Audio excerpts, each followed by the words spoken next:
According to the CDC, 6,500 U.S. infants born in 2017 were identified with early permanent hearing loss. 15% of school-age children, 6 to 19, have some degree of hearing loss. Did you ever wonder why children are so prone to the issue of hearing loss? Today, I'll discuss the main reasons for hearing loss, sign language, the language used to communicate, and the devices that allow sound into a silent world. Let's look at the two main reasons. Infections. Otis media.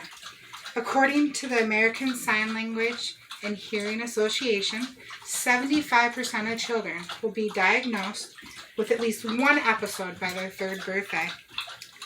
It's an inflammation of the middle ear, which is behind the eardrum, and sometimes there's a buildup of fluid.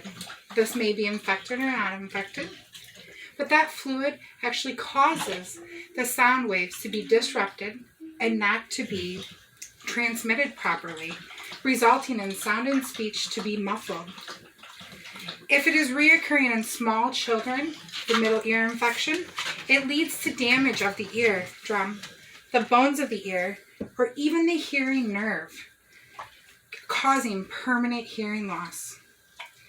This is caused when the tubes that go from the back of the middle ear to the back of the throat are either clogged or with a child that has larger adenoids. Those tubes are horizontal and need all the help they can to drain. It's also the most frequently diagnosed disease in infants and small children. Another infection is meningitis.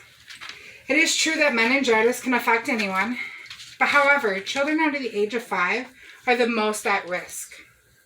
There is an inflammation of the membrane that surrounds the brain and the spinal cord, normally caused by a bacterial infection. This infection can spread and affect either the auditory nerve or spread to the cochlea, which is the tube, and damage the tiny hairs that are responsible for transmitting vibrations and sound. If your child were to ever test positive and be diagnosed with meningitis, they should surely have their hearing checked. Environmental issues are also a problem with children. We either have smoking. Science Daily reports that exposure to tobacco smoke nearly doubles the risk of hearing loss among adolescents. The smoke irritates the lining of the middle of the ear and results in occurring ear infections. Damage can also be done to the auditory nerve. These are all permanent effects. Think about that the next time you smoke. Loud noise is also a factor of environmental issues. If subjected to loud noises, this may happen while in utero or as a small child, and it damages the membrane cells of the cochlea. If subjected to loud noise for long periods of time, it can damage the tiny hairs in the ear, causing the cells to die. Now that we've learned about the two main reasons, infections and environmental issues, let's look at sign language, the means of communication. ASL is American Sign Language and is expressed by movements of the hand and face. This is taught either by the parents, deaf peers, or teachers. ASL originated in the early 19th century, in the American School for the Deaf. ASL was not recognized as a form of communication for the hearing impaired until the 1960s. This revolutionized communication in the school. The ASL has 26 letters just like the alphabet and over 10,000 phrases. Today there are many ways for the hearing impaired to learn sign language like YouTube and free classes online. Lastly, I'd like to talk about the amazing devices that allow sound into the silent world. Hearing aids, they vary in a great deal by either price, size, features, and the way that they're placed in the ear. The CIC is completely in the canal.